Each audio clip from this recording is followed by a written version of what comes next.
चाहिँ मालुखोला गएर हामी माछा खानुपर्छ। कोरोनाको जोखिमले गर्दा बस्ने इच्छा हुँदाहुँदै पनि सेलेघाटबाट अघि बढ्दै गर्दा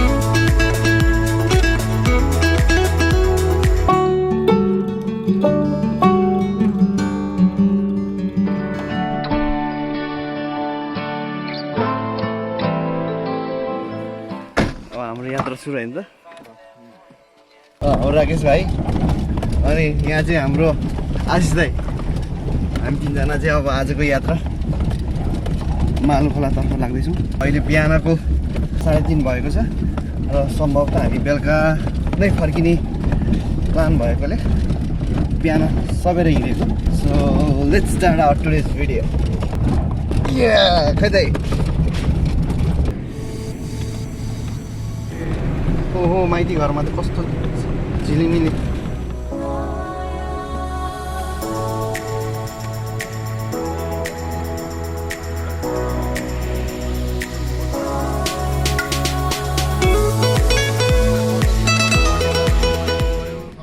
अहिले 4 बजेको छ र हामी अहिले कौशल टार आइपुगेका छौँ। पानी पर्न थालिसकेको छ यहाँ, तपाईँले देख्न सक्नुहुनेछ। आज चाहिँ पानीले समस्या देला कि जस्तो छ यात्रामा। हेरौँ, पेट्रोलको लागि हामी यहाँ सूर्य विनायकमा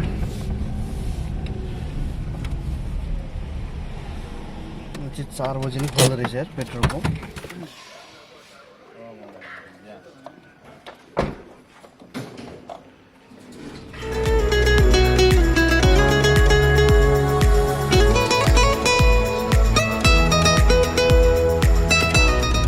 अहिले हामी भकुण्डे आइपुग्यो र बिहानको 6 बजेको छ।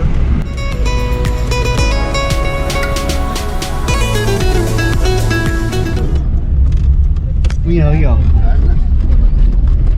ल, अब यहाँ चाहिँ एकछिन कफी खानको लागि हामी यहाँ ओर्लिँदैछौँ। अब हामी यहाँ कफी खाऊँ।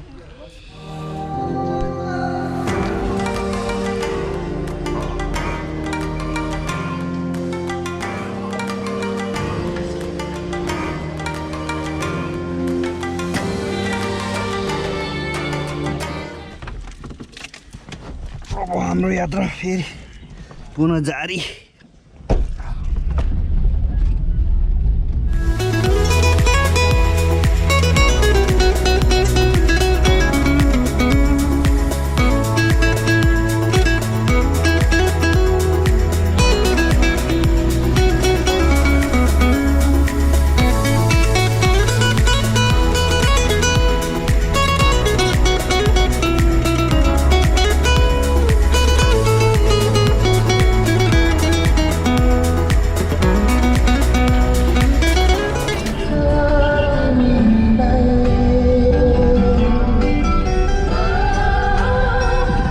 हामी तिनको यो यात्रा रमाइलो थियो।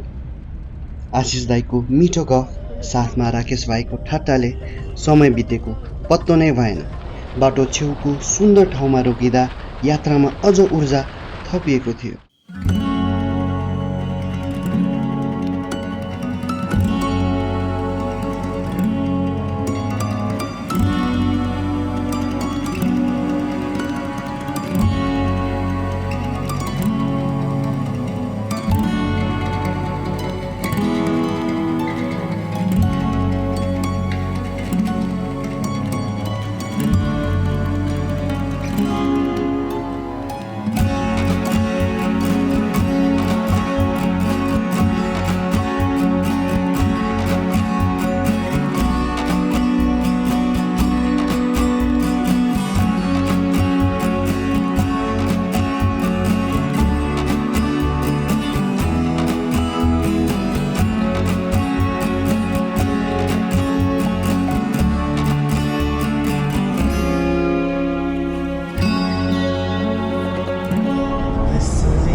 समय भएको छ 7:15। चिसो छ, हुसु लागिरहेको छ यतातिर। घाम अझै राम्ररी लागेको छैन। 7, 8, 9 धेरैमा 10 बजीसम्म हामी पुग्ला गन्तव्यमा होइन गन्तव्यमा। त्यहाँको माछा खानु ल आज चाहिँ मालुखोला गएर हामी माछा खानुपर्छ।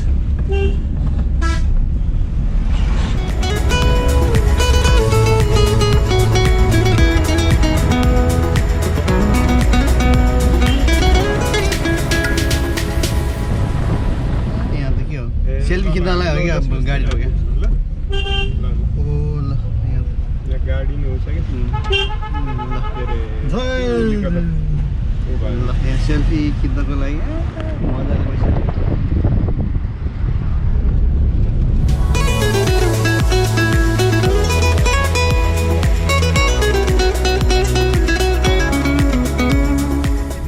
केही हुँदैन जानुलाई पनि मजा आउँछ। अब यहाँ चाहिँ हाम्रो अब ब्रेक सुस्तन्त्र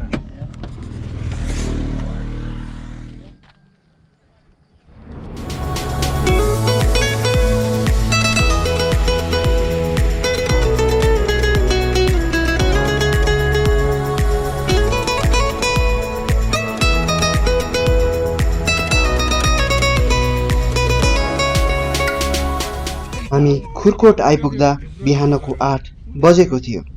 कोरोनाको जोखिमले गर्दा बस्ने इच्छा हुँदाहुँदै पनि हामीले हाम्रो यात्रा अगाडि बढायौँ।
सेलेघाटबाट अघि बढ्दै गर्दा हामीले बाटो अलि साँघुरो र अप्ठ्यारो पायौँ, तर वरिपरि देखिने दृश्यहरू भने मनमोहक थियो। हामी चाहिँ अहिले मन्थली आइपुग्यौँ र दिनको अहिले समय चाहिँ ठ्याक्क 8:30 भएको छ। यसलाई चाहिँ देवपुरा चोक भनिन्छ। तल होइन हामी राइट हो कि तल हो थाहा छैन यार मलाई। तल होला तल कहाँ होला सिधै जान्छ, जान मिल्छ होला।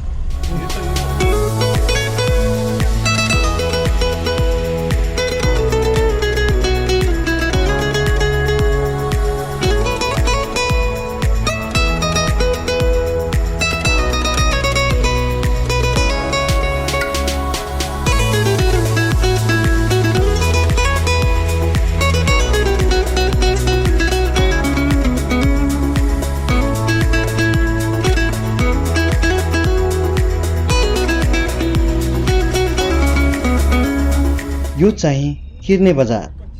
हामी यहाँ आइपुग्दा बिहानको 9 बजेको थियो।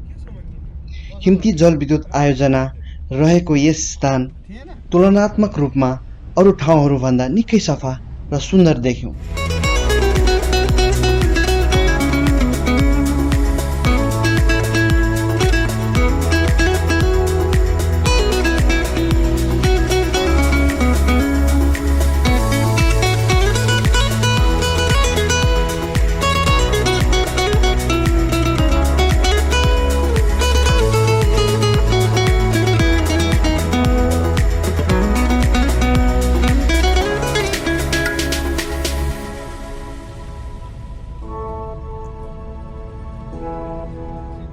अन्ततः हामी मालुखोला आइपुग्यौँ।